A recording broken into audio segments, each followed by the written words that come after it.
Então, vamos lá. Pessoal, bom dia, muito obrigado a todos que estão participando dessa reunião. Para nós é uma reunião festiva, porque hoje nós temos aqui a grata satisfação de receber no nosso sodalício o senhor Francisco Moschini. Para ser um pouquinho mais breve, eu vou deixar a apresentação do senhor Francisco para a Maria Cristina.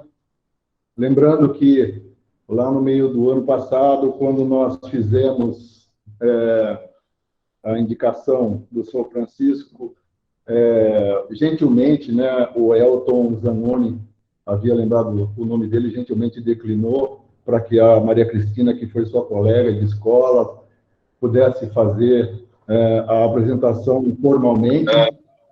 E vamos seguir aqui a pauta da nossa reunião para que a gente, logo em seguida, Maria Cristina, passe a palavra para você.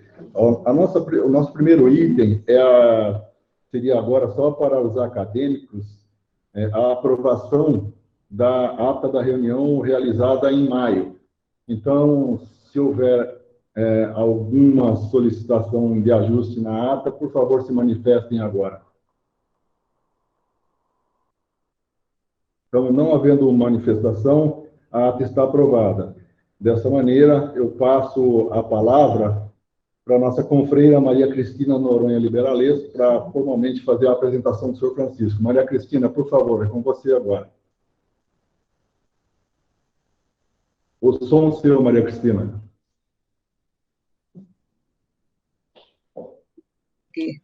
Abre.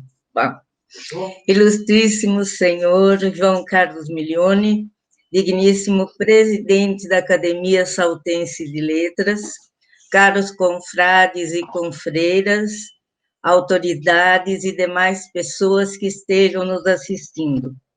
Venho com imensa honra e grande alegria apresentar o senhor professor Francisco Antônio Moschini. Discorrer sobre sua pessoa é, ao mesmo tempo, fácil e extremamente difícil. É simples, porque estou certa de que todos o conhecem muito bem pela sua atuação em benefício da cidade. É trabalhoso, porque sinto-me muito pequena, sinto-me como uma discípula apresentando um mestre. Conheço Chico Moschini dos bancos escolares do saudoso Regente Feijó da década de 60. Concluímos juntos o curso de magistério. Tenho uma fotografia que mostra o último grupo de alunos saltenses que concluiu o curso de magistério em Itu, porque o próximo grupo concluiria o curso em Salto apenas no ano seguinte. Vemos aí na fotografia, da esquerda para a direita, Ida Veronese, Leda, que hoje é cunhada do Walter Lenzi, Irani, que hoje é viúva de um dos sobrinhos do Lázaro Piunti, Cristina, que embora não pareça, eu juro que sou eu, Chico Moschini, olha aí o Chico, minha gente, esse dá para reconhecer, não dá? Porque eu mesmo acho que só a Mita reconheceu, né? O Chico Moschini dá para reconhecer bem ainda. Ana Perazzo e o saudoso Seconello. Dizem que o tempo voa, voou mesmo, minha gente. O tempo passou rapidamente e eis-nos aí há mais de meio século atrás. Como o tempo passou rápido mesmo. E depois disso, continuou o nosso Chico com seus estudos, com seu trabalho convencional do dia a dia, com seu trabalho comunitário. Não vou descrever seu extenso currículo, dada a escassez do tempo. Só vou dizer que ele tem 3 cursos de graduação e várias especializações. Quanto ao trabalho comunitário, ele se dedicou ao trabalho com relação ao meio ambiente. Mas hoje, o importante mesmo é dizer que finalmente nós aqui o temos, ingressando em nosso sodalício. Eu tenho certeza de que para honrá-lo e engrandecê-lo com seu vasto conhecimento e desejo de ajudar o próximo. Seja muito bem-vindo, caro professor Francisco Antônio Moschini. A palavra, presidente. Muito obrigado, Maria Cristina. Nesse momento, nós faremos a posse do senhor Francisco Moschini formalmente. Mônica, peço a você que faça a sua assinatura no diploma. Vocês vão uniformizar com caneta preta, não sei. Caneta azul. Azul mesmo? Isso. Você tem caneta preta aqui, né? Não. Azul mesmo. Azul.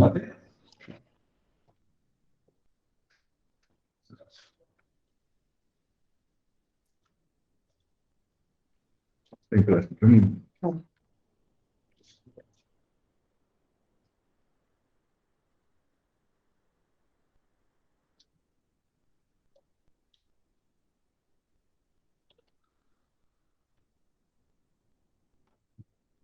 Senhor Francisco, entrego ao senhor formalmente o seu diploma de posse acadêmica. Seja bem-vindo à ASLE. Muito obrigado. Deixa eu escolher aqui.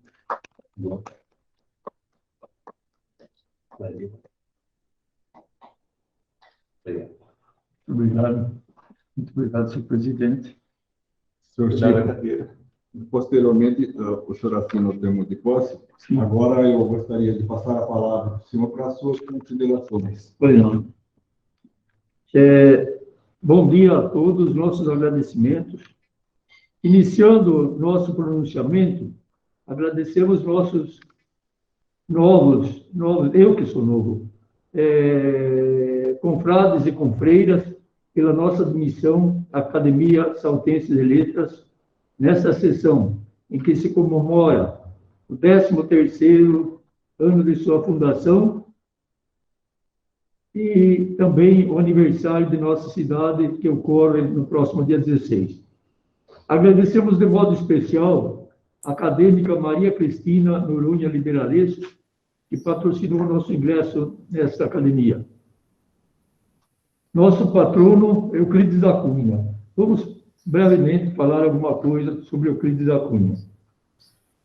Euclides Rodrigues Pimenta da Cunha, nosso patrono, nasceu em 20 de janeiro de 1866, na Fazenda Saudades, município de Cantagalo, estado do Rio de Janeiro. Filho de Manuel Rodrigues Pimenta da Cunha e de Eudóxia Moreira da Cunha. Aos 3 anos de idade, falece sua mãe. Em 1875, inicia seus estudos no Colégio Caldeira, em São Fidélis, já despertando seu interesse pela literatura, história e política. Por algum tempo, morou na Bahia com o avô. Em 1886, com 20 anos, ingressa na Academia Militar, ainda muito jovem. Mostrava-se inconformado com o regime monárquico. Quando o ministro da Guerra, em 1888, visitava a escola militar, em protesto a situação política em que vivia o Brasil, não conseguindo quebrar a baioneta, atira aos pés do ministro, o que causou sua expulsão do Exército por esse ato de indisciplina. A convite de Júlio Mesquita, vai para São Paulo como articulista da província de São Paulo, hoje o jornal O Estado de São Paulo. Após a proclamação da República, volta ao Rio de Janeiro e é reintegrado ao Exército. Em 1890, com 24 anos, casa-se com Ana Ribeiro, filha do Major Solon Ribeiro. Em 1896, deixa o Exército, iniciando suas atividades profissionais como engenheiro civil. A convite de Júlio Mesquita, em julho de 1897, desloca-se para a Bahia, como enviado especial do Estado de São Paulo, para a cobertura jornalística de Canudos, enviando notícias para a redação do jornal por via telegráfica. Contratado para recuperar a ponte metálica sobre o Rio Pardo, em São José do Rio Pardo, a qual caíra no mesmo dia de sua inauguração. Naquela tranquila cidade, em uma cabana às margens do Rio Pardo, Euclides, com base nas anotações que fizera em Canudos, escreve sua grande obra, Os Sertões. Em 1902, é eleito para o Instituto Histórico e Geográfico Brasileiro e para a Academia Brasileira de Letras. Em 1904, parte para a Amazônia, chefiando uma missão que visava regularizar nossas fronteiras com a Bolívia e o Peru. Pretendia aproveitar suas observações e vivência com aquela região, escrever um livro semelhante aos Sertões, que seria intitulado Um Paraíso Perdido. De volta ao Rio de Janeiro, é nomeado pelo Barão de Rio Branco como amigo do Ministério de Relações Exteriores. Em 15 de agosto de 1909, aos 43 anos de idade, é assassinado a tiros por Dilermando de Assis, amante de sua esposa Ana Ribeiro da Cunha. Portador de um caráter enérgico e impulsivo, teve uma vida curta, atribulada, com momentos gloriosos e outros, talvez, que mais o tenha influenciado, tristezas e decepções.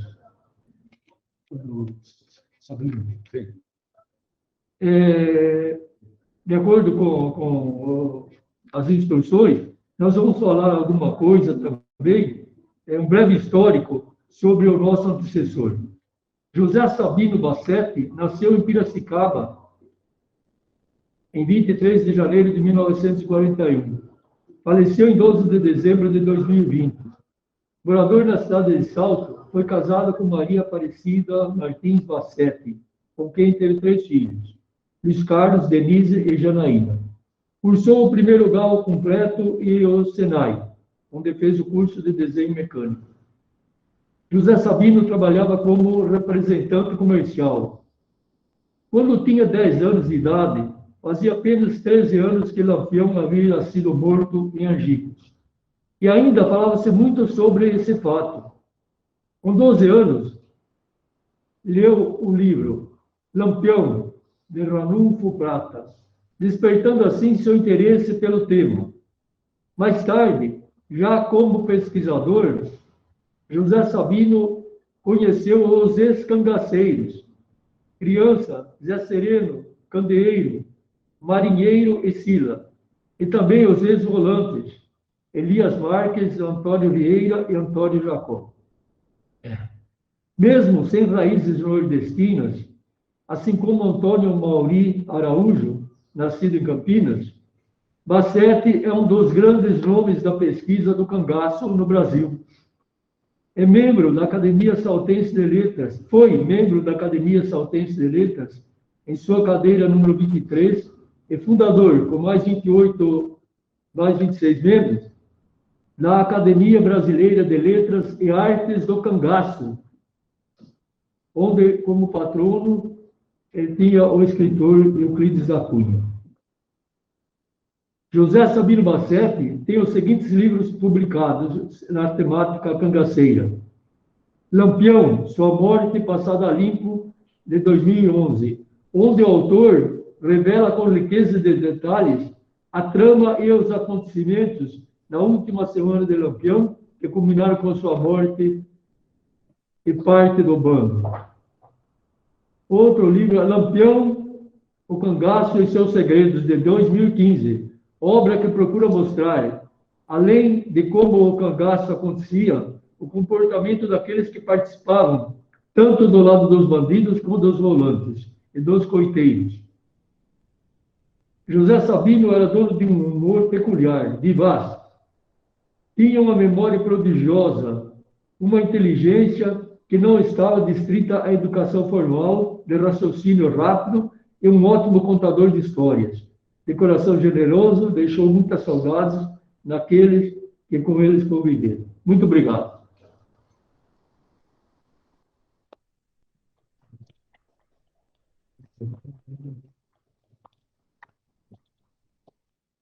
São Francisco, muito obrigado pelas palavras. Realmente, o nosso saudoso Sabino Bassetti foi uma figura de expressão ímpar no nosso sodalício. Nós prosseguiremos a nossa reunião festiva com a palestra da professora e pesquisadora Cassiana Braga, mas antes eu gostaria de agradecer a presença de todos que estão conosco, especialmente do prefeito, da Karina, da secretária Ana, e pedir a todos que aproveitem esse momento agora, porque a professora e pesquisadora Cassiana Braga fará aqui uma palestra interessantíssima sobre a nossa patronesse Delegatai. Por favor, professora, é com você.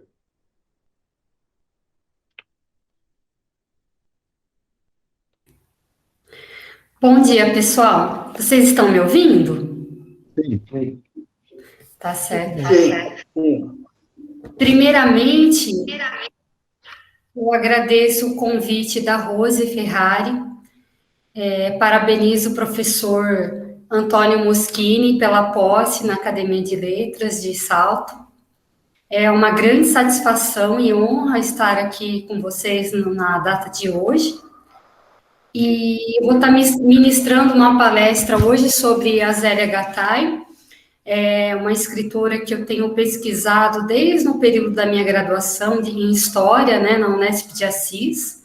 Eu desenvolvi um trabalho de iniciação científica já na graduação e depois acabei ingressando no mestrado com a mesma temática sobre algumas obras da escritora Zélia Gattai. Eu trouxe, para ficar mais organizado, alguns slides, tá? Para estar passando, para vocês darem uma olhadinha em algumas fotografias que eu trouxe, algumas capas de livros que eu pesquiso, e eu vou estar colocando aqui para vocês, tá? Só um minutinho que eu não tenho muito conhecimento tecnológico, é algo novo para mim, dentro desse contexto de pandemia, né? Eu vou estar apresentando para vocês os slides agora, para iniciar a palestra. Então, pessoal, o tema da palestra, né, é vida e obra de uma fotógrafa e escritora memorialista. Trouxe alguns dados biográficos da Zélia, para quem não conhece muito a trajetória de vida dela e profissional. A Zélia, ela nasceu em São Paulo em 1916 e faleceu em decorrência de problemas de saúde em 2008, né? Teve uma vida bastante longa, a Zélia.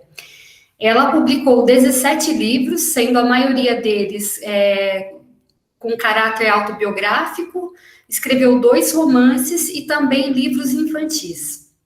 O primeiro livro que a Zélia publicou foi em 1979, aos 63 anos, que foi o livro Anarquistas Graças a Deus, pela editora Record. Esse livro, posteriormente, né, ele foi traduzido em vários países e também foi lançado uma minissérie pela TV Globo. A Zélia, ela foi triacadêmica. No ano de 2001, ela foi eleita para a Academia de Letras da Bahia, de Ilhéus e depois, em 2002, após o falecimento do Jorge Amado, ela tomou posse também na Academia Brasileira de Letras, ocupando a cadeira número 23, que era antes do esposo Jorge Amado. Um dado importante, que é pouquíssimo divulgado acerca da trajetória da Zélia Gattai, é que ela era datilógrafa do Jorge Amado e revisora das obras dele, né? Então, ela ajudava, de alguma maneira, o trabalho do Jorge enquanto literato, e então ela procurava ajudá-lo na parte de datilografia e de revisão de obras. E esse trabalho dela, ela se iniciou desde a publicação de Seara Vermelha, do Jorge Amado. E um outro ofício da Zélia, que é bem pouco divulgado, bem pouco conhecido, é que ela também, desde 1948, período que ela ingressa no exílio europeu, ela também era fotógrafa, né? É uma fotógrafa amadora, mas ela passou a fotografar o Jorge, ela, os familiares, os amigos do Jorge, durante toda a sua vida, desde o final da década de 40. E essa prática se iniciou no exílio, que eu vou estar falando sobre isso um pouquinho mais para frente, tá? A Zélia, antes de casar-se com o Jorge Amado, ela foi casada com um militante comunista, Aldo Veiga, com quem ela teve um filho. Também é pouco divulgada essa informação. Ela teve um filho com o Aldo Veiga e o filho dela se chama Luiz Carlos Veiga. Posteriormente, ela conheceu o Jorge Amado em 1945, num Congresso Brasileiro de Escritores, no Teatro Municipal de São Paulo, né, que a Zélia é paulistana, e ela já era leitora do Jorge Amado, gostava muito da literatura do Jorge, e ela teve a oportunidade de conhecê-lo em 45, nesse congresso, onde haviam vários intelectuais, escritores, né? E foi nessa ocasião que eles se conheceram. E acabaram indo morar juntos a partir de então. Em 1948, nasce o primeiro filho do casal, que é o João Jorge Amado, primogênito. Em 1948, como eu já disse, a Zélia inicia o exílio na França, permanecendo no país até 49. E por que ocorreu esse exílio da Zélia e do Jorge na década de 40, no final da década de 40, né? Em 1946, durante o governo Dutra, o Jorge Amado, que era integrante do Partido Comunista do Brasil, ele acabou tendo que sair do país porque o partido ele se tornou ilegal naquele momento, durante esse contexto político. E em diversas outras ocasiões, o Jorge já tinha sido exilado em outros países da América Latina, e em 48 ele resolve, bem no comecinho de janeiro, ir para a França, porque era um país que estava acolhendo os brasileiros que estavam sofrendo algum tipo de repressão na América Latina. Então, o Jorge optou por... O próprio partido falava para o Jorge que era importante ele estar saindo do país naquele momento, porque ele poderia, a qualquer momento, estar sendo preso, porque o contexto era de muita repressão para quem fazia parte do PCdoB nesse momento.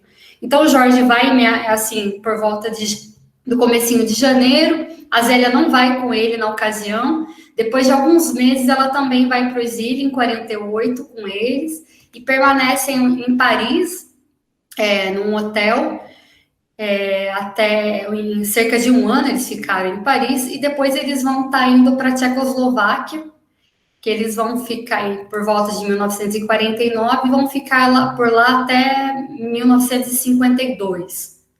Aí depois eles vão estar voltando ao Brasil. Então, como eu falei, eles foram para Paris no primeiro momento. A Zélia, na ocasião, estava com o filho... Quando ela foi para Paris, ela estava com um filhinho de 5 meses. João Amado tinha acabado de nascer, né? Então, ela ingressa para o exílio com o filho nos braços, né? Depois eles foram para a Tchecoslováquia, como eu disse para vocês. E em 1978, a Zélia e Jorge, eles oficializaram o casamento, porque em 45, quando eles se casaram, assim, foram morar juntos, não havia uma lei do divórcio, né? Então, só em 78 que eles conseguiram oficializar o casamento, porque aí havia a lei do divórcio, o que possibilitou esse casamento do casal amado. As 5 obras que eu analisei na minha dissertação de mestrado foram as seguintes: Anarquistas, Graças a Deus, a primeira publicação publicada em 1979, Um Chapéu para a Viagem, publicado em 1982, Senhora Dona do Baile, em 1984, Jardim de Inverno, 1988, e Cidade de Roma, publicado em 2000.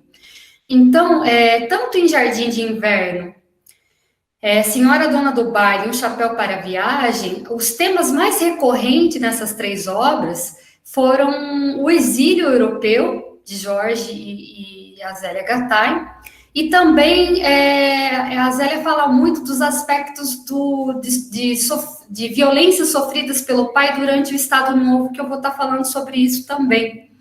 Então, são temas muito recorrentes, o exílio e as violências que o pai sofreu durante o Estado Novo brasileiro, que ocorreu de 37 a 45, no contexto que o Vargas estava no poder. No livro Cidade de Roma, publicado em 2000, e no livro Anarquistas, Graças a Deus, publicado em 79, o tema mais recorrente foi o anarquismo e a imigração italiana no Brasil, porque a Zélia, ela descende de italianos. Os pais, Ernesto Gattai e a mãe, Angelina, eram italianos, e os avós também. Então, a Zélia fala muito, ela procura marcar bastante a origem italiana dos pais e dos avós nesses 2 livros que ela publicou.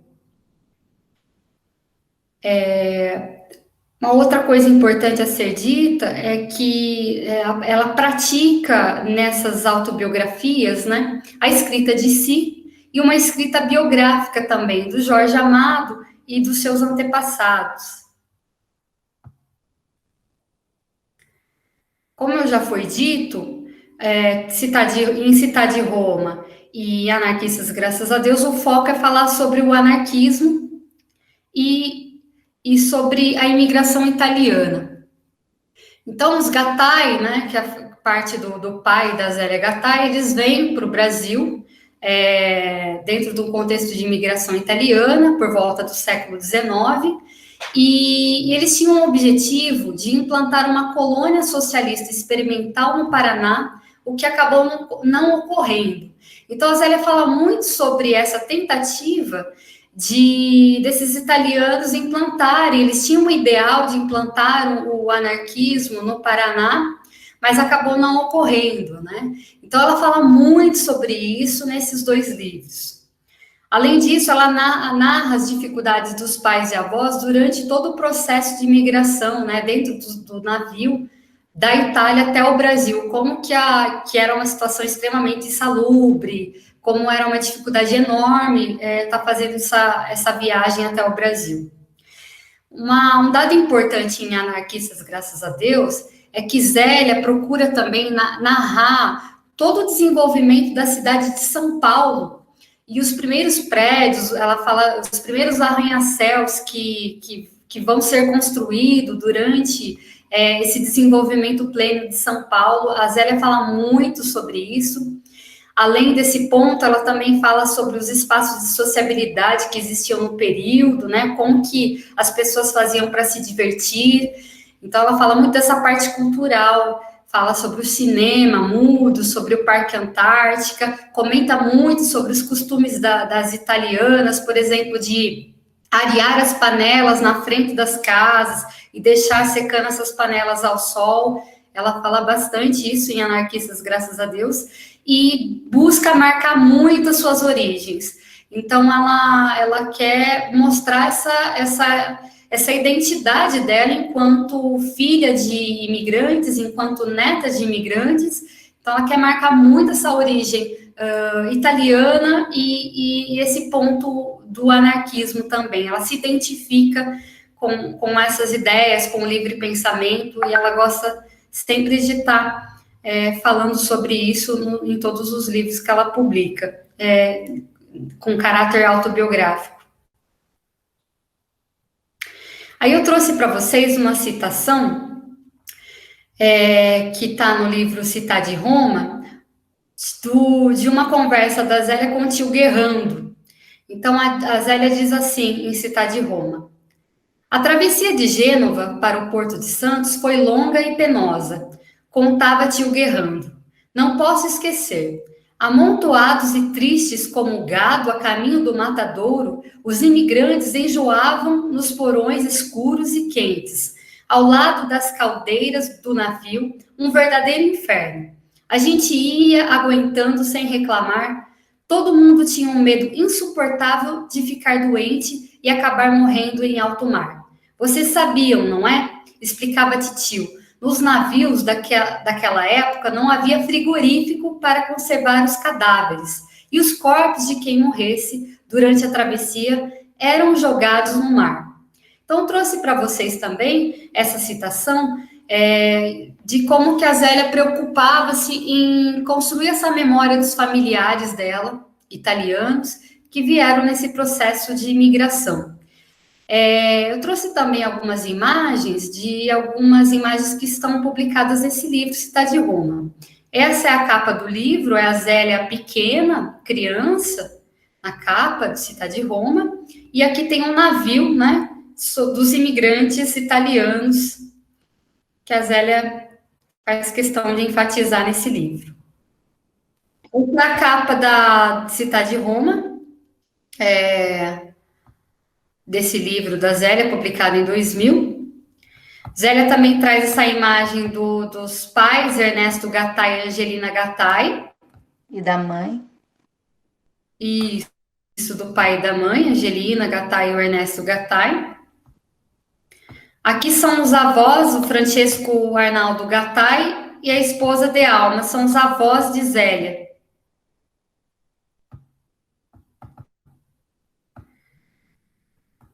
Aqui também é um piquenique realizado em 1913 com a família da Zélia, junto com o Amadeu Strambi, que era um grande amigo do pai da Zélia Gattai. Zélia com seus 4 irmãos. Zélia tinha vários irmãos. Também traz essa imagem nesse livro, Citar de Roma.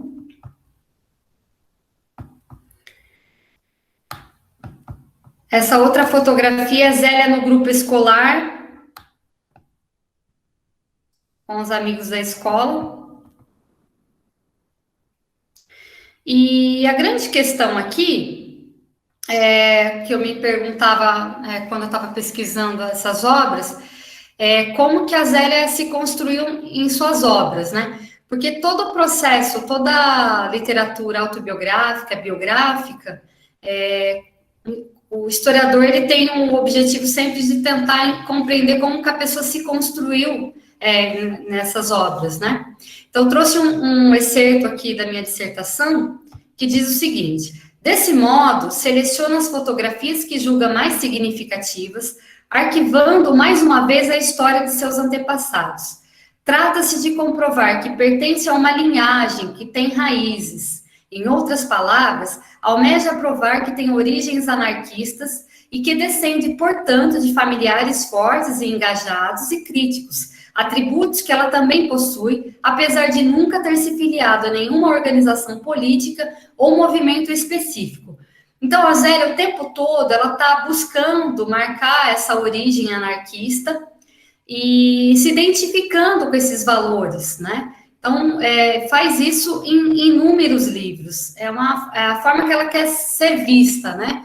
Como uma mulher que também pensa, que tem um passado, que tem heranças anarquistas, ela se constrói dessa maneira em suas obras. Um outro excerto que eu trouxe aqui para reflexão da obra da Zélia. Trata-se de uma mulher extremamente preocupada em construir-se como alguém que possui um passado que merece ser narrado, divulgado e deixado para a posteridade. Nesse sentido, as suas autobiografias e as suas fotografias mostram os momentos de sua vida e de seus antepassados, tecendo o sentido que pretende dar à sua existência, enfocando a sua trajetória pessoal e familiar. Um dado importante a ser colocado aqui também é que eu caracterizo a obra da Zélia Gattai como uma obra memorialística, um gênero extremamente híbrido. Por que híbrido?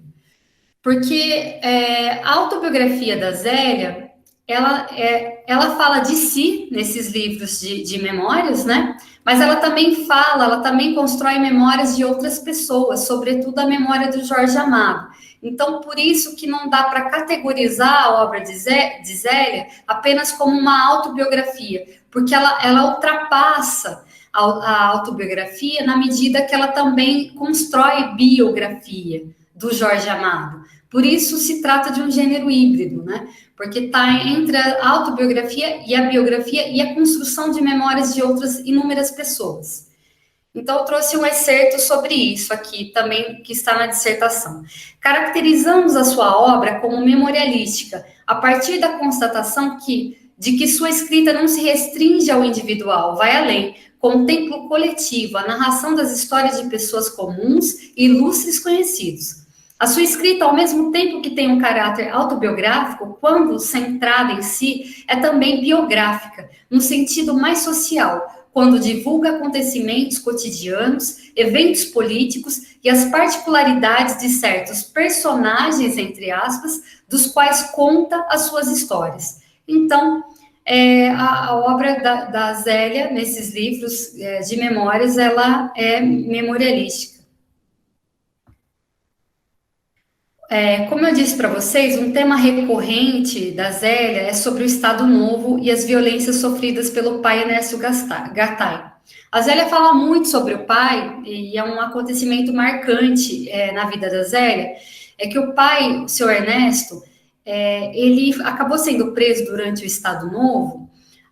Diz a Zélia nos livros, Anarquistas, graças a Deus, e em outros livros também, que ele foi preso por conta de ter possuir uma espingarda que ele guardava na casa dele, e também por ter alguns periódicos, recortes de jornais e revistas, de pensamentos anarquistas, de alguns anarquistas italianos, dos quais ele era bastante simpático.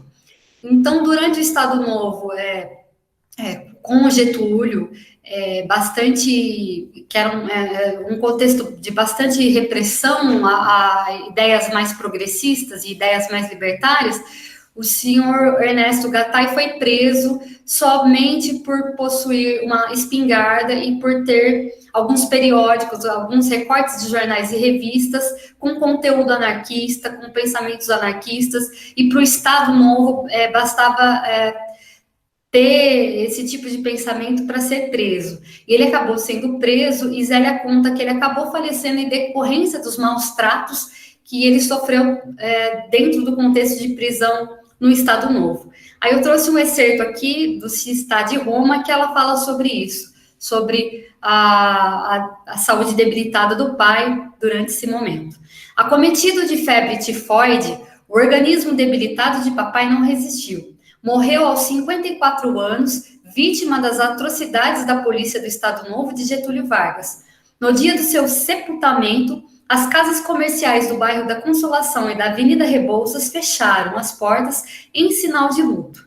Não fui ao cemitério. Recusei-me ver o caixão de meu pai baixar a cova aberta à sua espera. Creio que não resistiria à dor. Fiquei em casa sozinha. Então, é um assunto que Zélia sempre comenta nos livros, porque foi um evento extremamente triste e marcante na vida dela, né? Um outro tema, como eu já disse, é sobre o exílio europeu, que Zélia falou muito sobre isso nos livros Jardim de Inverno, Senhora Dona do Baile, e eu trouxe um excerto também que ela diz o seguinte sobre o exílio. Partir com meu filhinho de 5 meses nos braços, na segunda classe de um navio italiano, sabia das dificuldades que ia encontrar pela frente, mas ao lado de Jorge enfrentaria todo e qualquer obstáculo, tiraria proveito de tudo.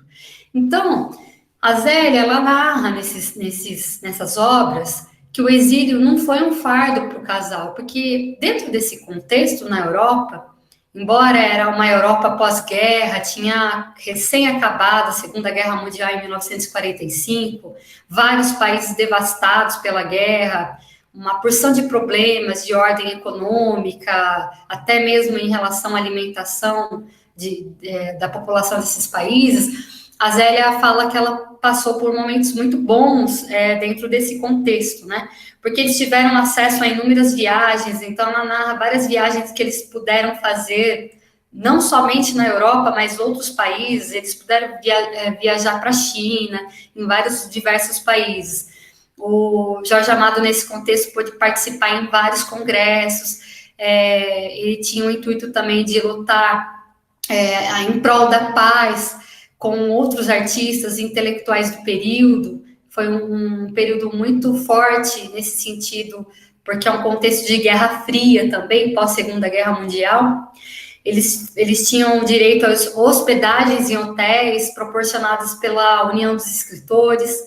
Jorge, por conta dessa ligação partidária, ele conseguiu publicar seus livros para inúmeros países comunistas, até para o Vietnã, inúmeros países naquele contexto. E uma outra coisa importante que aconteceu durante o exílio europeu para o casal é o fato que proporcionou uma rede de relações muito grande. Eles conheceram pessoas muito importantes e dos quais eles acabaram se tornando amigos íntimos, como o caso do Pablo Neruda, que depois veio a ser até padrinho de batismo da filha do Jorge Amado, né, Paloma Amado, a filósofa Ana Seghers, Pablo Picasso, entre tantos outros intelectuais que também estavam na Europa num contexto de exílio. Então, foi uma rede de relações muito forte criada nesse contexto do exílio, que a Zélia gostava sempre de estar enfatizando. É claro que teve momentos difíceis, mas ela pôde aproveitar muita coisa durante esse período, tanto ela quanto o Jorge Amado.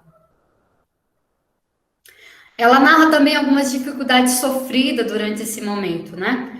Aí eu trouxe um excerto também da dissertação. Segundo ela, as condições econômicas na Tchecoslováquia durante o exílio não eram das melhores. Havia muito racionamento de alimentos ocasionados pela guerra. Para comprar uma melancia, por exemplo, a autora relata que as pessoas tinham que enfrentar uma fila enorme, né? Então, ela conta dessa dificuldade pós-guerra, pós-Segunda Guerra Mundial, durante esse contexto. Zélia narra sobre uma certa falta de autonomia por parte dos escritores da época. Eles deveriam estar alinhados com as ideias do próprio partido. Então, um outro ponto importante que traz Zélia nessas reflexões é que a maioria dos escritores que tinham algum vínculo partidário com os partidos comunistas do período, eles não tinham total autonomia para a publicação de suas obras. Então, alguns tipos de temas eram barrados, né? Alguns trechos dos livros eles pediam para serem tirados. Então, o escritor não tinha plena autonomia para publicar suas obras. E era uma coisa que preocupava e chateava bastante Jorge Amado, e a Zélia fala muito sobre isso nessas obras dela. Aí eu trago um excerto da dissertação que ela fala sobre isso. A Zélia fala sobre essa não autonomia do escritor nesse período. O patrulhamento ideológico naquele tempo adquiria aspectos cruéis e revoltantes. Denúncias, proibições de livros, de músicas, de filmes, o silêncio imposto a muitos criadores, que era no período do Stalin, né? Então havia muito problema para publicar obras, e esses escritores não tinham tanta autonomia quanto eles gostariam. Os livros de Jorge não escapavam às tesouras e ao remanejamento. Ainda assim, sobrava o que ler, um sopro de vida verdadeira, mesmo podados, né? Então, ela traz muito essa reflexão dessa não autonomia dos escritores nesse período. Um outro ponto importante, porque assim, as minhas fontes históricas foram os livros da Zélia Gattai, mas paralelo aos livros, eu comecei a pesquisar na Fundação Casa de Jorge Amado, que eu tive a oportunidade de visitar em 2011, eu trouxe de lá, né, alguns periódicos que a Zélia costumava guardar, né, de publicações, de algumas entrevistas dela, do Jorge, e ela falava muito dessa ideia de buscar um lugar para si que fosse desvinculado do Jorge Amado. Então, em muito momento, a Zélia gostava de bater nessa tecla que ela também precisava ser valorizada, apesar de ser esposa de um grande escritor brasileiro, né? Então, a Zélia estava sempre em busca, nessa luta de ter um lugar para si, porque quando ela publica Anarquistas, graças a Deus, ela é muito criticada, né? Também foi elogiada, mas muitas pessoas achavam que a literatura dela era menor, e que ela não poderia ter sucesso, né? Então, ela estava sempre sendo comparada com o esposo. Então, é uma marca dela na própria literatura que ela produziu, em tentar buscar um lugar ao sol o tempo todo, né? Para se desvincular da figura importante que foi o próprio marido. Então, eu trago aqui uma entrevista dela no jornal A Gazeta, em 1984, que ela fala sobre isso. Pode ser cisma minha, mas acho que os meus amigos, quando souberam que eu estava escrevendo o livro, ficaram apreensivos. Acho que eles tinham receio que eu fizesse uma imitação de Jorge. Os que não eram amigos provavelmente estavam me gozando, porque o preconceito existe. Sempre acham que mulheres e homens famosos são burras e idiotas. Eu, por exemplo, se estou com o Jorge em algum lugar, procuro ficar na sombra, porque as pessoas têm interesse em falar com ele. Daí a impressão, talvez, de burrice. Mas essas pessoas não sabem que existe amor, afinidade e troca de ideias, intercâmbio de sensações, e que ficar apagada é uma opção. De certa forma, as coisas mudaram muito para mim depois de Anarquistas. Já não sinto mais o pé atrás e nem me ignoram tanto quanto antes, como aconteceu muitas vezes. Aí eu trouxe também um trecho do texto de posse na ABL em 2002, que ela tenta se desvincular do Jorge, né, tentar marcar esse lugar dela nessa fala. Pedindo desculpas a Jorge, abdiquei de meu nome de casada, nome que tanto prezo, assinando o livro com o de solteira. Não quis andar de muletas escoradas por tão famoso marido. Se o livro agradar, pensei, que tenha sucesso pelo que ele valha, não por outro motivo qualquer. Então, Zélia sempre colocou em todas as publicações, ela utilizou o nome Zélia Gattai e não Zélia Gattai Amado. O único livro que ela usou, Zélia Gattai Amado, foi o livro Jorge Amado, um baiano romântico e sensual, que ela escreveu após a morte de Jorge Amado com os filhos, né? O único livro que ela escreve com os filhos, que é uma fotobiografia, mas que ela usa o Amado. Mas nos outros livros ela vai estar sempre utilizando Zélia Gattai para tentar se desvincular dessa relação de dependência, de certa forma, do Jorge Amado, para tentar marcar, para ocupar um espaço seu. Então, ela está sempre em busca disso, do seu lugar ao sol. Uma outra atividade da Zélia, como foi dito no início da palestra, é que ela era fotógrafa, né? Então, ela inicia essa prática fotográfica em 1948, dentro do contexto do exílio. Ao longo da vida, ela produziu inúmeras fotografias de Jorge Amado e de sua família em diversas ocasiões, em congressos, em cenas cotidianas, em viagens que fizeram ao redor do mundo. Muitas fotografias foram produzidas na Casa do Rio Vermelho, em Salvador, que depois do exílio eles foram morar em Salvador, nesse bairro do Rio Vermelho, e ela produziu muita fotografia lá. Publicou algumas fotografias na revista Joia, e ela escreveu 2 importantes fotobiografias, que é a Reportagem Incompleta, publicada em 1987, e depois ela publicou outra fotobiografia, que eu falei para vocês agora há pouco, que ela produziu com os filhos, após a morte de Jorge, em 2001, né? Em 2002, ela publica Jorge Amado, um baiano romântico sensual, com algumas imagens que ela produziu também. Aqui é a capa de Reportagem Incompleta, publicado em 1987. Essa outra capa aqui é a capa de Jorge Amado, um baiano romântico e sensual, publicado no ano de 2002 com os filhos João Jorge Amado e Paloma Amado. E aí eu trouxe algumas fotografias que estão publicadas nesse livro Jorge Amado, um baiano romântico sensual.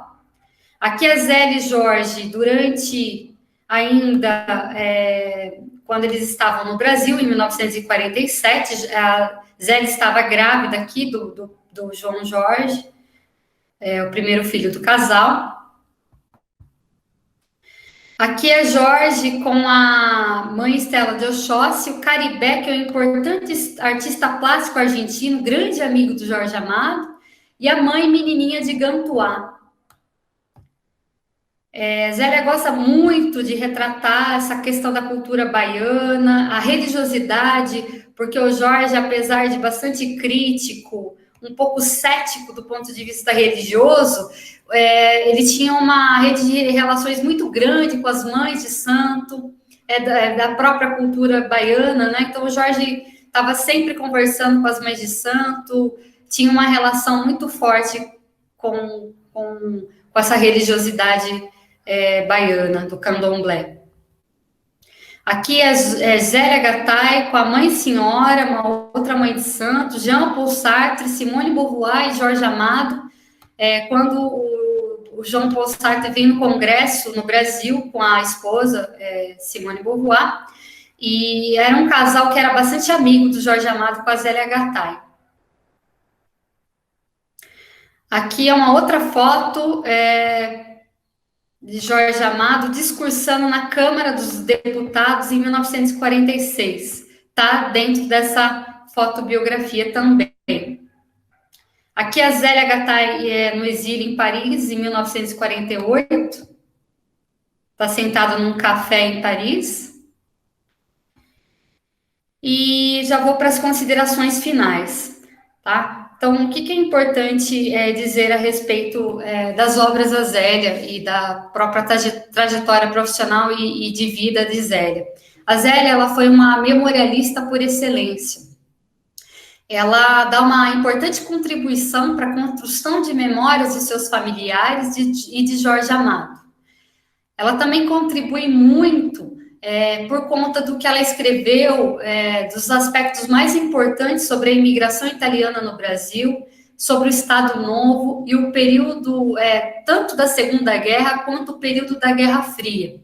Então, qualquer pessoa que se depare com a literatura de Zélia vai saber um pouco mais sobre a imigração italiana, sobre o desenvolvimento da cidade de São Paulo, sobre aspectos do Estado Novo brasileiro, que foi um período de bastante repressão política, ideológica, e o período da Guerra Fria, pós-Segunda Guerra Mundial.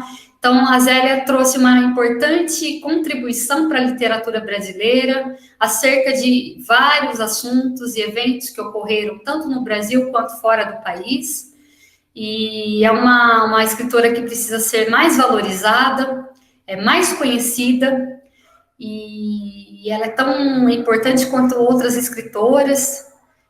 E aqui eu trago a bibliografia de alguns livros de algumas citações que eu trouxe aqui.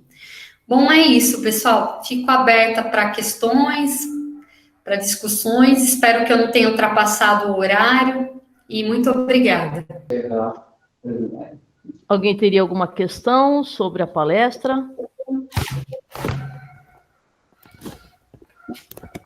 Eu só gostaria de dizer uma coisa, Cassiana. Eu gostei muito, agradeço muitíssimo a sua participação, a sua generosidade em nos trazer essa palestra, e trouxe um panorama interessante para mim, pelo menos, acredito também que para todos os que estão assistindo. Nós estamos em 24 pessoas aqui, Cassiana, e trouxe um panorama interessante, especialmente porque nós, brasileiros, eu observo, assim, eu acredito que o Laerte Sonsinho, nosso prefeito, também tem observado isso, que politicamente o Brasil flerta entre o capitalismo e o comunismo, essas ideias libertárias de comunismo, de socialismo, elas nos acompanham há muito tempo, né? E marcaram a trajetória da Zélia e do Jorge Amado, né? Que também, enquanto escritores, eles transitaram nesse ambiente. E me surpreendeu muito que, mesmo quando eles foram para o exílio, num ambiente comunista, num ambiente que eles entenderam que estaria de acordo com seus anseios políticos, eles sofreram também a questão do cerceamento das liberdades individuais, da liberdade de pensamento. Então, assim, na verdade, traz para mim que assim, nós que somos seres pensantes, sofreríamos tanto num ambiente capitalista, de direita, de extrema direita, quanto num ambiente comunista, socialista, porque ali eles também eram cerceados. Ali também eles não diziam aquilo que pensavam, ou aquilo que Jorge queria escrever, que Zélia queria escrever. Então, é muito triste, é agoniante, né, que você tem que estar sempre numa forma, né, você tem que estar numa forma capitalista, porque aqui se fala assim, aqui se reza nessa cartilha, ou você vai para o outro lado, então vá para o outro lado e aqui você vai rezar desse outro jeito. Então, esse anseio de liberdade da Zélia, na sua obra, que ela relata do pai, do anarquismo, né?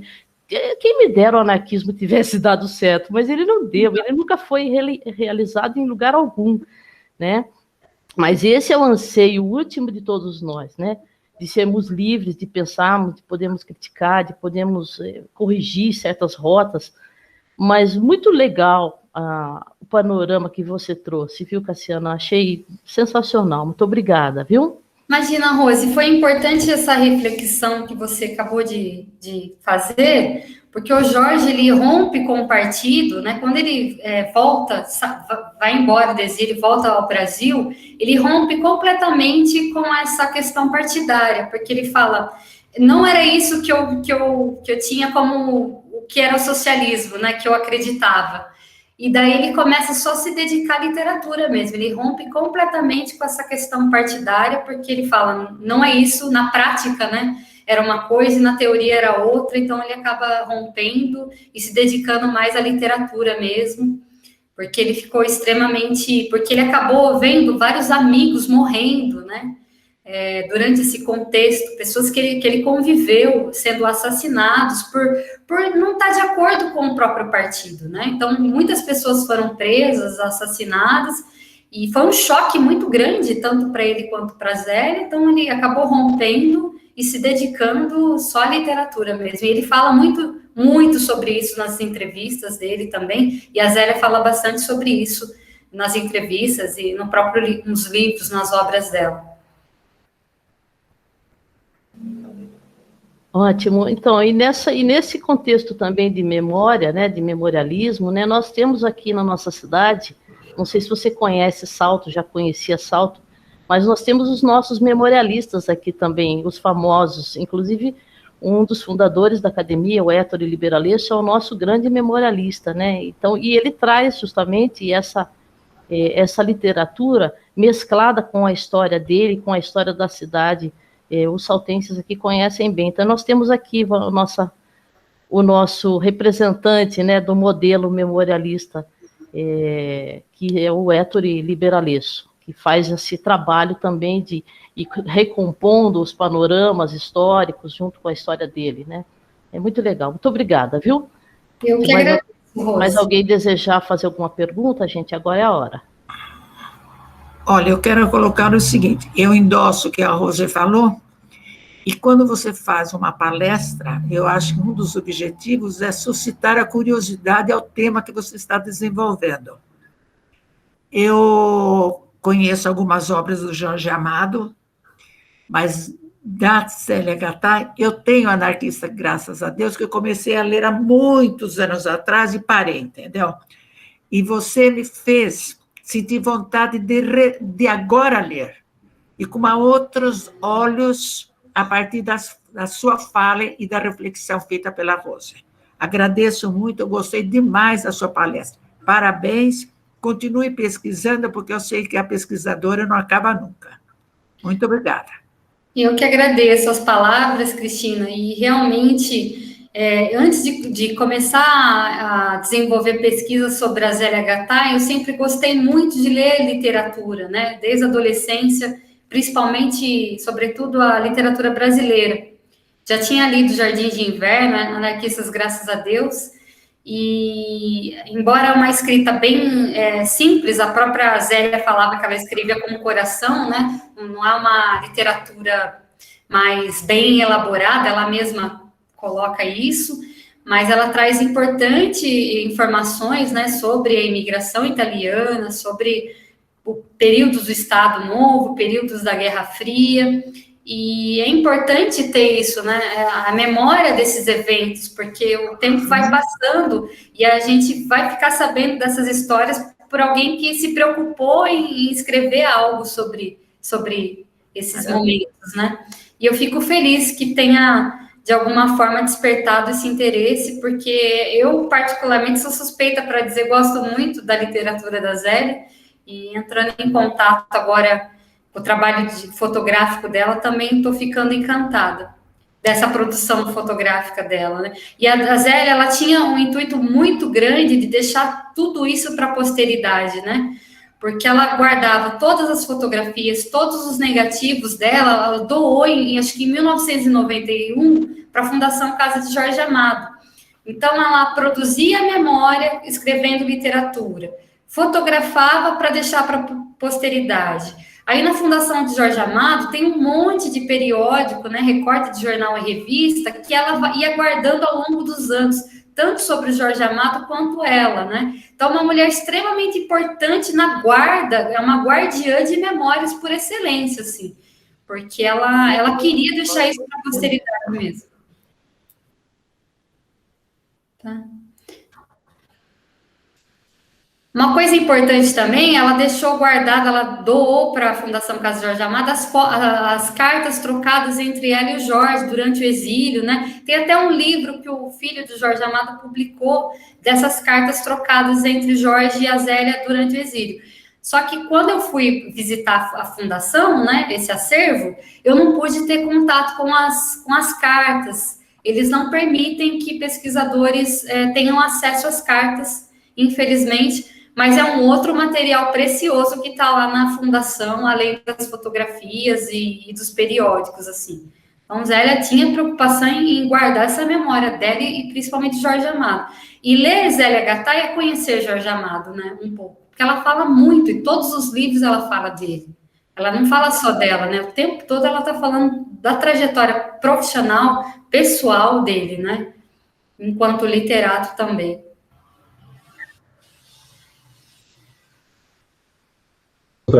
Eu gostaria de pedir uma salva de palmas para a professora.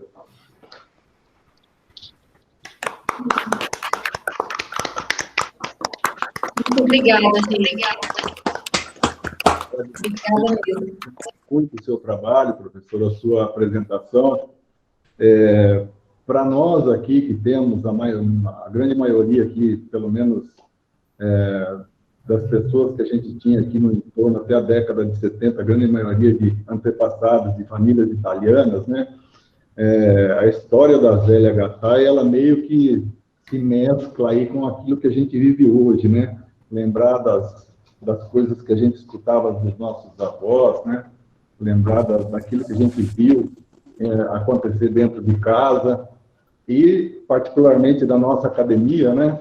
A parte que a Zélia Gattai preservou a memória, preservou documentos, fotos, etc.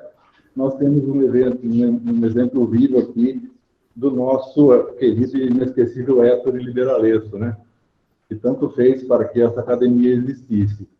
Então, sim, existe uma série de semelhanças, não a semelhança do caso de amor, né? O caso amoroso que aconteceu entre eles, mas a vivência, né, daquilo que o tempo pode trazer para a gente e que significou história dentro da nossa própria história, né? Eu acho que todos aqui sentem um pouco do vínculo quando você fala, né, da migração dos italianos, da história dos italianos e da preservação e da memória disso. Então, parabéns, professora, muito obrigado pela sua participação. Hoje, a nossa reunião é uma reunião festiva. Nós estamos festejando o ingresso do nosso querido senhor Francisco Moschini, que é um baluarte aqui da nossa defesa do meio ambiente, né? E do nosso Rio Tietê.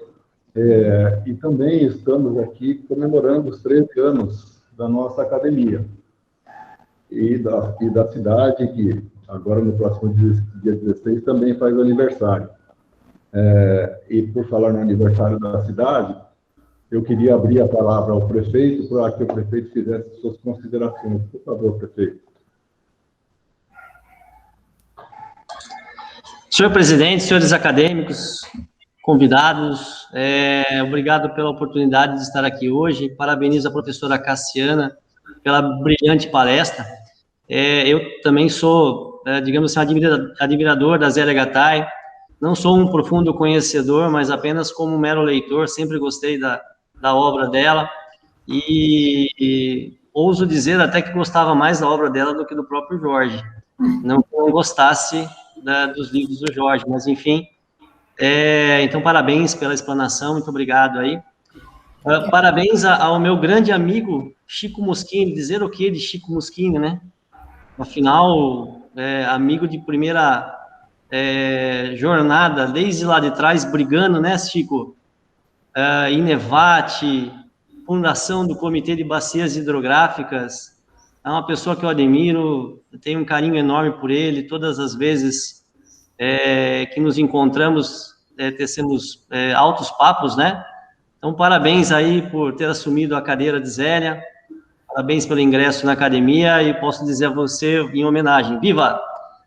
E parabéns também à academia, que completa seus 13 anos de idade. Eu acho muito importante esse debate sobre a literatura, a divulgação, a difusão do conhecimento literário, no momento, como bem disse a Rose, né, tão complicado em que vivemos, com um obscurantismo praticamente, aí, um radicalismo dos dois lados, né? A gente tem que lembrar bem disso. Aliás, até na palestra da professora Cassiana, ela destaca também esse posicionamento da Zélia. É um radicalismo dos dois lados que, infelizmente, muitas vezes acaba tirando dos debates mais importantes do país as pessoas que realmente querem ajudar, querem produzir algo, né? Infelizmente, nós precisamos combater essa ignorância, e nada mais importante do que grupos de intelectuais que se unem para discutir, para buscar meios e para difundir, para debater a literatura, outras formas de conhecimento, para evitar as falsas informações fáceis que nós temos hoje nas redes sociais, que infelizmente acabam dificultando até, inclusive, o debate prático das coisas. Então, parabéns à academia, e coloco a prefeitura sempre à disposição. Até uma informação, temos uma lei que foi aprovada na Câmara de Vereadores, foi de autoria do Poder Executivo, foi aprovada essa parceria com a academia para a condução do Prêmio Motoné de Poesia, e que foi até um brinde para a nossa cidade, colocar esse evento no calendário oficial e transferir ou incluir a academia na participação, na condução dos trabalhos do Prêmio Motoné de Poesia, e na segunda-feira nós já estaremos publicando a lei que torna definitiva a vinculação da academia, brindando essa parceria com o poder público. Então, olha, parabéns a todos, parabéns pelo trabalho desenvolvido hoje, agradeço imensamente pelo convite, e podem contar conosco, estaremos sempre aqui. Bom final de semana a todos, que Deus nos acompanhe. Amém. Obrigado, prefeito, pelas palavras. Nós aqui gostaríamos de, antes de encerrar, agradecer a presença de todos, dizer que estamos muito felizes agora com o senhor Francisco fazendo parte da nossa estrutura, do nosso sodalício. Sr. Francisco, nós sabemos que o senhor trará muita contribuição aqui para nós. Gostaríamos de agradecer a todos que participaram, ao prefeito, à secretária Ana, à chefe de gabinete Karina, chefe de gabinete multifunção Karina, né, Karina? A todos os nossos queridos amigos e amigas, aos nossos queridas confreiras e nossos confrades, e dizer que no próximo mês nós estaremos de férias, voltaremos em agosto. Muito obrigado a todos e um grande abraço, fiquem com Deus. Amém. Obrigada. Amém. Obrigada. Posso aproveitar e falar no finalzinho, depois do encerramento? Claro, Ana. Eu sei lá, estava pensando, né? É tanta sabedoria, foi tão gostoso ouvir você, Cassiana, falar. E gostaria de convidá-la para um momento para que você possa participar de um evento na Secretaria da Educação, e inclusive todos os membros da academia. O senhor Moschini, eu conheço há mais de 17, 20 anos, eu sou extremamente grata, porque um senhor que sempre buscou a questão da sustentabilidade, a questão do meio ambiente, e sempre nos cutucou para que não perdêssemos de vista essa causa, né? Então, ele ia na escola, ele cobrava, era enérgico. E teve um momento do senhor Moschini que minha filha, hoje com 21 anos, fazendo faculdade, foi na biblioteca. E aí eu fiquei no carro. Aí ela voltou e falou: mãe, conheci um senhor e eu preciso ir na casa desse senhor. E eu disse: como, Laura? Como ir na casa de um senhor? Que isso? Falei: peraí. No outro dia voltei na biblioteca e fui perguntar quem era. Aí a Laura falava: ele mora lá no Zuleika. E ele me convidou para ir para passar uma tarde para o meu trabalho, isso em julho. E aí era o senhor Moschini e nós fomos passar uma tarde na casa dele. E a minha filha ficou encantada, né? De falar como é uma pessoa sábia. E eu, passando a tarde na área, naquele verde da casa do seu Moschini. E desde então, é fato que eu tenho esse carinho, essa admiração por ele. E ouvindo todos um pouquinho, eu penso que a educação precisa retomar alguns conceitos, né? Ouvindo a professora Cassiana de uma forma tão leve, tão gostosa, o porquê não trabalharmos nas nossas escolas? Lógico, com planejamento, organização, mas com calma também, aproveitando as férias de vocês, da gente estar fazendo um planejamento e trabalhando junto para retomar a questão desses livros, dessa forma importante, que hoje também falta, né? A escola está carente disso. Sempre que eu preciso de ajuda, eu também corro atrás do seu Gasparini pela rádio para tentar divulgar as coisas da educação. E agora eu penso que aqui é um outro caminho, é uma outra ferramenta que deveríamos usar. Vocês são muito sábios, essa questão, né, eu acho que todo mundo pode contribuir um pouquinho, caso queira, né?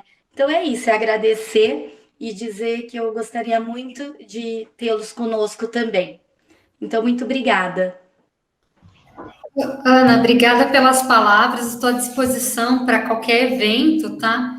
E é extremamente importante o acesso à literatura, né, das crianças e adolescentes, porque a literatura, ela abre um mundo de possibilidades, né? É a gente viajar sem sair do lugar, né? E é enriquecedor, porque muda vidas, né? Quem tem acesso à cultura, à literatura, tem um outro tipo de pensamento e a gente consegue acessar coisas que não conseguiria acessar se não por meio da literatura.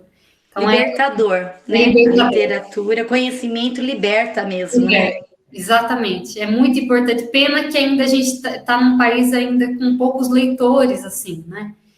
Talvez tenha que ter um outro caminho, uma outra forma de envolvê-los, né? Que nem a tua palestra, vou querer desligar, eu tenho outro compromisso. Não, eu vou deixar de ir no outro compromisso para poder ouvir, né? E é verdade, a gente viaja no tempo, estando aqui, né? No século XXI. E eu penso que todos podem contribuir de uma forma dinâmica, até porque os jovens hoje entendem de uma outra forma mesmo, mas precisamos resgatar. Exatamente. Né? Não Ficar engessado, achar que é dona do conhecimento, que as coisas têm que ser dessa forma e pronto. Não, precisamos resgatar, sim, a questão da literatura. E aí eu gostaria muito de outro momento, né, conversarmos, para que você pudesse participar também aqui da nossa educação, como todos, né, da academia. Oh, com certeza, Ana. Estou à disposição. Obrigada. Viu? Voltaremos a conversar, então. Eu que agradeço. Obrigada. Pois, se você quiser pegar o contato com a Rose pode fazer esse favor, Rose? Tá bom? Obrigada. Sim.